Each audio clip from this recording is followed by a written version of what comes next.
Welcome to Fright Bites, a mini-series from the Haunted UK podcast. Over the years, you've trusted us with your true paranormal experiences, stories that chilled us, unsettled us, and stayed with us long after the episodes ended. In Fright Bites, we bring you the very best short-form listener submissions we've ever received, hand-picked, stripped down, and told in their most terrifying form. These are short stories. Real accounts. No filler, no distractions, just a single moment where something unexplained stepped out of the shadows and into someone's life. So dim the lights, get comfortable, and brace yourself.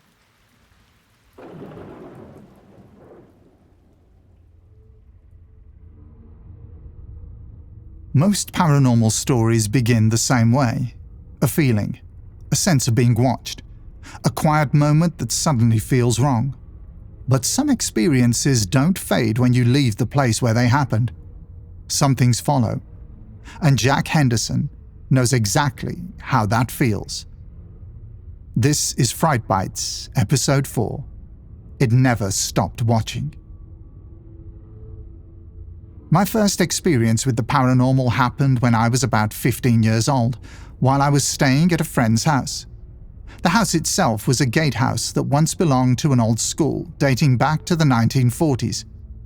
I don't know much about its original purpose, only that the school had apparently been used for delinquent boys.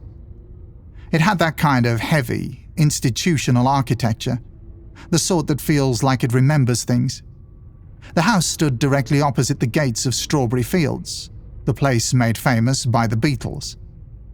Before the school closed, it was actually a pleasant place, with a large playing field we were allowed to use. I spent countless summer days there without ever feeling uneasy. The main school building sat about 200 meters away, partly hidden by trees.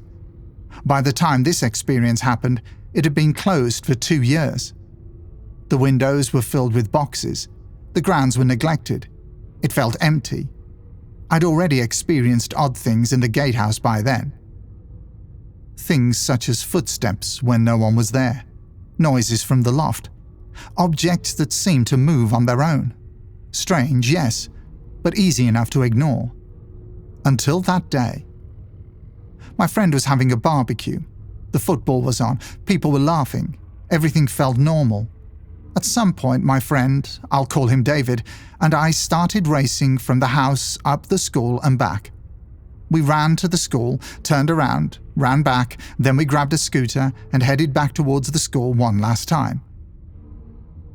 As we reached the car park, I tripped and fell, and as I pushed myself up from the ground, I happened to glance toward one of the upper windows of the school. And that's when I saw it. A black shape stood in the window. Not a reflection, not movement. A figure. It was completely still. And it was watching me. I couldn't move. I don't know how long I stayed there, but it felt like minutes. Locked in place. Unable to look away. My entire body cold and heavy. It was only when David came back to see where I'd gone that whatever it was finally broke eye contact. I never went back to the school again. Later that same day, I learned something that made my stomach drop.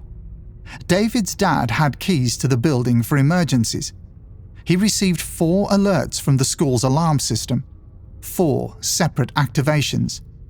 Each time he went to check, the building was empty. There was no damage, no intruders. The alarm had been newly installed while the school stood vacant.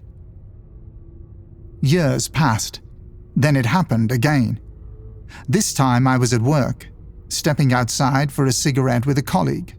I'll call him Ken. Ken was deeply interested in the paranormal and had been on countless ghost hunts. We were alone in a large workshop, lit only by skylights. The shutters were down, the door was closed. There were no shadows and no reflections. I was walking behind Ken when he turned to speak. The moment he saw my face, he froze. All the color drained from him. He shook his head slowly, turned around, and ran out of the building without saying a word. Outside, I demanded to know what had happened. He told me he'd seen a black shadow figure walking behind me. He said it was moving closer and closer to me until it vanished. I refused to go back inside alone. For the rest of the day, we stayed within sight of each other. The final experience happened in the house I live in now.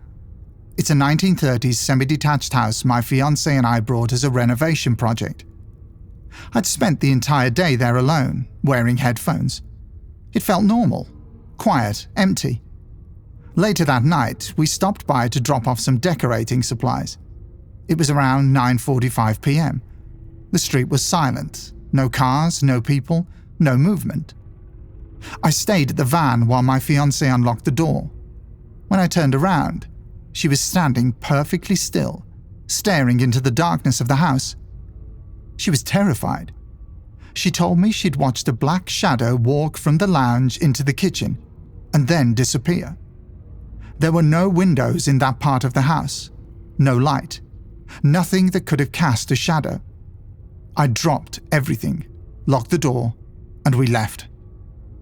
We live there now, and so far, nothing else has happened, but I know what I've seen. Maybe it's a tear in time. Maybe it's a memory. Maybe it's something that noticed me and never quite let go. All I know is this: it wasn't my imagination, and whatever that shadow was, it was real. That brings us to the end of this Fright Bite. A real experience, shared by one of our listeners, and one that proves that the line between the ordinary and the unexplained is sometimes terrifyingly thin. If you've had an encounter of your own, or if something from your past still refuses to be explained, we'd love to hear it. Send your stories into contact us at hauntedukpodcast.com. Until next time, keep your lights low and your doors locked, because if you think you're alone right now, you might want to think again.